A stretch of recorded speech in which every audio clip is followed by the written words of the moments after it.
Breaking news here on CBS Sports HQ from college football. Nebraska closing in on hiring Matt Rhule as its next head football coach. Our partners at 24/7 Sports confirm there are details to be ironed out, and a deal likely won't be finalized for a couple of days. Now, Rhule was fired last month by the Carolina Panthers in his third season in charge, but he has a strong pedigree in college with successful stints at both Temple and Baylor.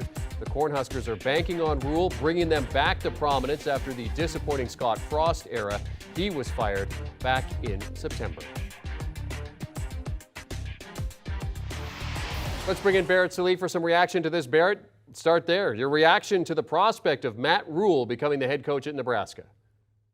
Yeah, not terribly surprised. When Nebraska opened up, I think he was one of the first names that was bandied about. Now, at that time, he was still with the Carolina Panthers, so it was more of a dream rather than reality. And now that it's becoming reality, I think that he's a natural fit. He's a turnaround artist. He made Temple relevant. And then when he inherited Baylor, it was 1 year after the Art Briles issue. Now, obviously, Jim Grobe was there on an interim basis, but you could not pick a worse situation than what Baylor was in. And 3 years later, he was playing in the Sugar Bowl. So he's a turnaround artist. Obviously, he understands the recruiting footprint in the middle of the country. He has ties in Texas, although recruiting's not necessarily his strength. But I do think, and we've seen in the past, that he does tailor his offense to his skill set, his player skill set. And that's important because at Nebraska, a lot of times it seems like they're trying to fit a square peg in a round hole. And I think with Rhule, the flexibility that he has offensively and the fact that he can tailor his scheme one way or the other is going to be very important moving forward. So I love the fit. I think Matt Rhule is a fantastic coach. Didn't work out at the NFL, but hey, if you're a Power 5 college football coach, that's your calling. It's a pretty nice way to live. What does he bring to Nebraska that will be more successful than what he was able to do with Carolina, which was not a lot? Well, I think it's his stability, his calm demeanor. There's not going to be as much pressure. I think, look, Nebraska, there's a lot of pressure anyway, but I think when Scott Frost was hired, Nebraska still thought that it was the 90s.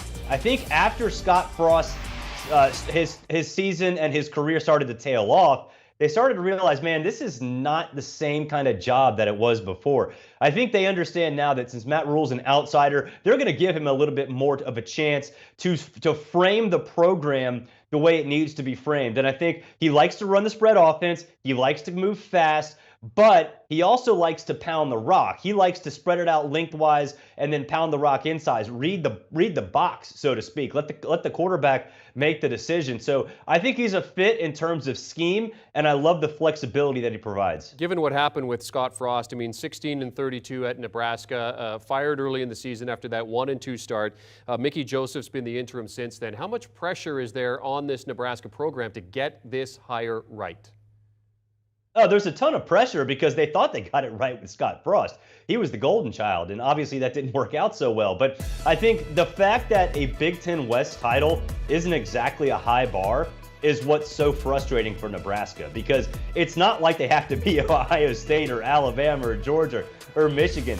They just have to be average to slightly above average, and they've had a hard time doing that. So I think right now the patience wore thin with Scott Frost. But I think with Matt Rhule's history, they understand, hey, getting to a point where you're competitive, getting to a point where you're at least in the discussion for division title is something that he can attain rather quickly. Barrett, you mentioned recruiting and the fact that, Rhule has some skill when it comes to that. Where's the Nebraska brand in terms of recruiting at this point? It's not really anywhere, Jeremy. I think the fact that it's not the 1990s, it's hard for Nebraska to sort of wrap their arms around that. It's a 500-mile radius. There's no players there. There's no high school talent. So if you're Nebraska, these kids don't know Nebraska as a title contender.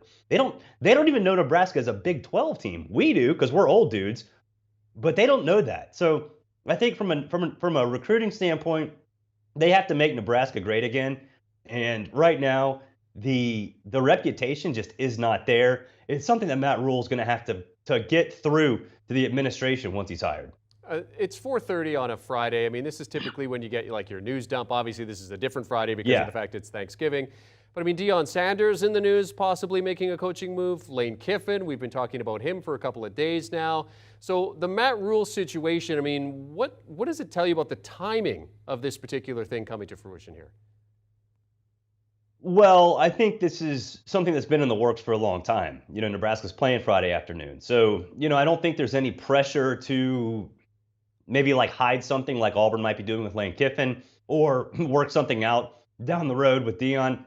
Nebraska's playing right now. So after this afternoon, if they're going to go after Matt Rhule, there's no reason not to go after Matt Rhule right now. There's nothing they need to hide. So because he's unemployed right now, it's going to be a lot easier for them to sell it. So yeah, I mean, there are other situations, but this is sort of unique because Matt's not coaching anywhere. Nebraska's playing. So essentially, in 3 hours, we can have this thing wrapped up. Yeah, they're taking on Iowa on this Black Friday. One last question for you, Barrett. I mean, assuming that the deal gets done, the details are ironed out, where this Nebraska program is right now, how far away are they from being a contender, not just in the Big Ten West, but in the Big Ten overall? Big Ten overall, a long way away. This is not Ohio State. This is not Michigan. This isn't even Penn State. This isn't even in Wisconsin. I mean, this is a Nebraska team, a Nebraska program that is an afterthought. So I think the first things first, contend for the Big Ten West. That's not that high of a bar, but it's something that's been hard for them to attain at this point. But in terms of contending for the Big Ten title, I think it's almost impossible at this point. You have to first get to the division title, win multiple division titles, and then prove that you have the talent of Michigan or Ohio State. And they just don't have that right now. Barrett Sallee joining us to discuss the breaking news. Nebraska closing out on hiring Matt Rhule as their next head football coach. Thanks for hopping on with us, Barrett. Appreciate it. And of course, for more on this hire, and we mentioned Deion Sanders, we mentioned Lane Kiffin possibly making coaching moves as well alongside the Matt Rhule situation, although the Matt Rhule situation might come to fruition a lot sooner. Check out the Cover 3 podcast. Barrett, Chip Patterson, Tom Fornelli, walking you through all the major storylines as the college football season wraps up. You can download and follow the Cover 3 wherever you get your podcast audio. You can also scan the QR code right now. Do you want a sports network that delivers everything that matters about the game? The highlights, the picks, the instant analysis, no yelling, no fake debates, no politics. Hit the subscribe button and never miss a moment.